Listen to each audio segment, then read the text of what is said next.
నా పేరు ఈశ్వరి అండి.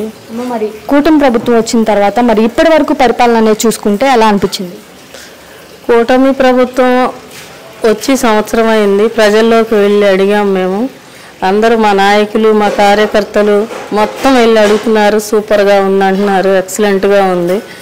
వాళ్ళు చెప్పకపోవటానికి, బాగోలేదని చెప్పకపోవటానికి రీజన్ అంటూ ఏమీ లేదు. ప్రతి ఒక్కటి వండర్ఫుల్గా చాలా మంచిగా చేశారు చంద్రబాబు నాయుడు గారు. ఆయన ఆలోచన ముందు మనం చెప్పాలంటే ఆయన చూసి నేర్చుకోవాలి ఎవరైనా. ఆ తెలివి, ఆ మేధాతనం అది ఆయనకే సాధ్యం. ఇంకా అలాగే మరి కోవూరు వైసీపీ ఎమ్మెల్యే నల్లపరెడ్డి ప్రసన్న కుమార్ వేమిరెడ్డి ప్రశాంతి రెడ్డిని ఇలా తిట్టడం ఎంతవరకు కరెక్ట్ అంటారు? దీనిపైన మీ రియాక్షన్ ఏంటి? అసలు వీళ్ళకి నోరు ఇచ్చాడు భగవంతుడు, ఒకళ్ళమ్మట ఒకళ్ళు తయారయ్యారు. వీళ్ళు అసలు ఏ జాతికి చెందిన వాళ్ళో తెలియట్లేదు. ముందు మగజాతి అయితే కనీసం ఆడవాళ్ళకి ఇవ్వాల్సిన మినిమం కామన్ సెన్స్ మర్యాద లేకుండా పోతున్నారు. అసలు మీ బుద్ధి బాగా వక్రించింది. ఓడిపోయిన తర్వాత మీరు బాగా మెంటల్ షాక్లో ఉన్నారు. ఎలా చెప్పినా ఎలా తిట్టినా మీకు అసలు బుద్ధి అనేదే రావట్లేదు. మొన్న సాక్షి ఆ మాట అన్నాడు, సాక్షి మీడియా ఆయన. ఈరోజేమో మీరు ఎలా అంటున్నారు? అసలు మీ నోటికి ఏమైంది, మీ బుద్ధికి ఏమైంది? మీకు అసలు ఏమీ పెట్టలేదా భగవంతుడు మంచి చెడు అనేది? ఆడవాళ్ళ మీద మీ ప్రతాపాలు ఏంటో నాకు అర్థం కావట్లేదు. ఒక తల్లి, ప్రతి ఒక్కరికి ఒక తల్లి చెల్లి ఒక అక్క అనే రిలేషన్ ఉంటుంది. మరి మీకు లేరా అని నేను మీడియా ముందు అడుగుతున్నాను. ఇంకేమైనా మాట్లాడాలి అంటే చీ అనేది ముందు వస్తుంది మాకు.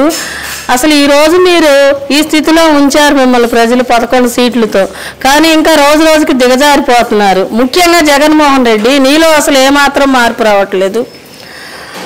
రప్పాడిస్తా అంటే నువ్వు ఆల్రెడీ రప్పాడిచ్చావు కదా 5 ఏళ్ళు.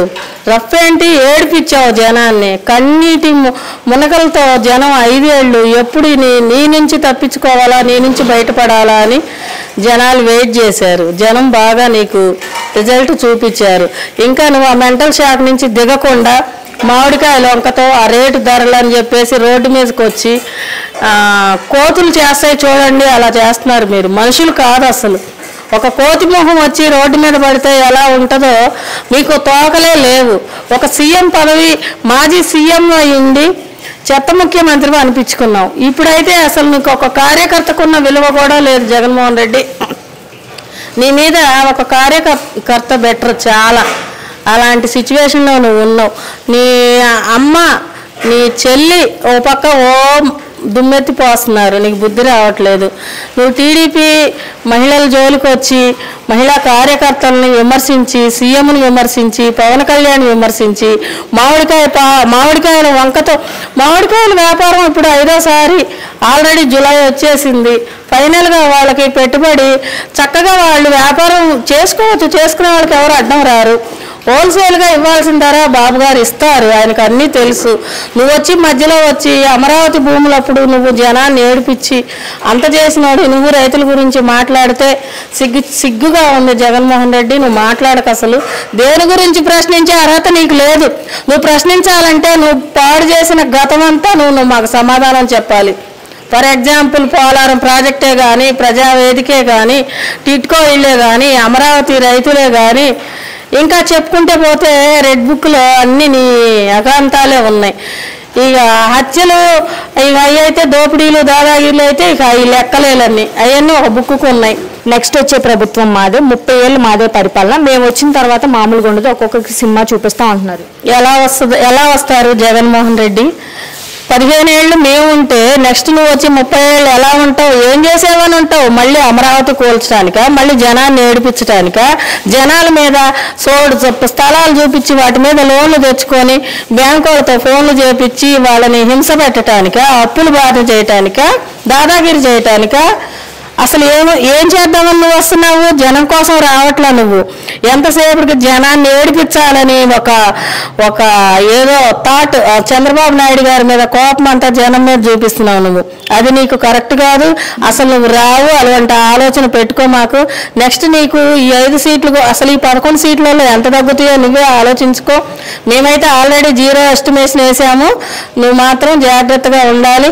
నీ ఎమ్మెల్యేలను నువ్వు మార్చలేనప్పుడు నువ్వు సీఎంగా ఎలా అవుతావు? అసలు నీ ఎమ్మెల్యేలు ఒక దారిలో లేరు. ఎవరి నోటికి వచ్చినట్టు వాళ్ళు వాగుతున్నారు.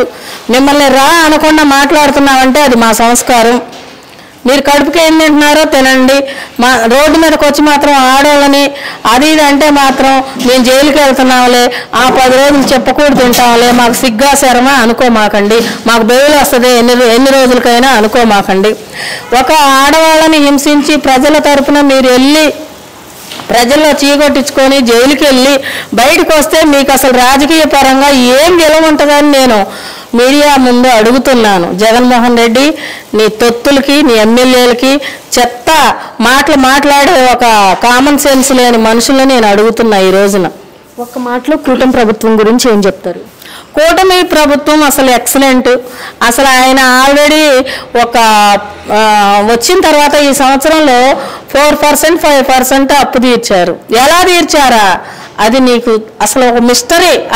ఆయన చేసే టెక్నాలజీ, ఆయన అడ్మినిస్ట్రేటివ్ ఇజ్ ఏ మిస్టరీ. అది నీకు ఎప్పటికీ తెలీదు. నువ్వు మారవు. అసలు నువ్వు కనీసం నీలో సింపతి, ఒక మనిషి చనిపోతే, ఒక పెద్ద ఆయన నీ అభిమాని కారు కింద పడి చనిపోతే నువ్వు స్పందించకుండా ఆమె దగ్గరికి వెళ్ళి అంబులెన్స్ కింద పడ్డానని చెప్పమ్మా అంటున్నావు. అంటే ఇంతకుముందు రోడ్డు మీద చూసుకున్న వాళ్ళు అందరికీ కళ్ళు లేవు అనుకున్నావా జగన్మోహన్ రెడ్డి?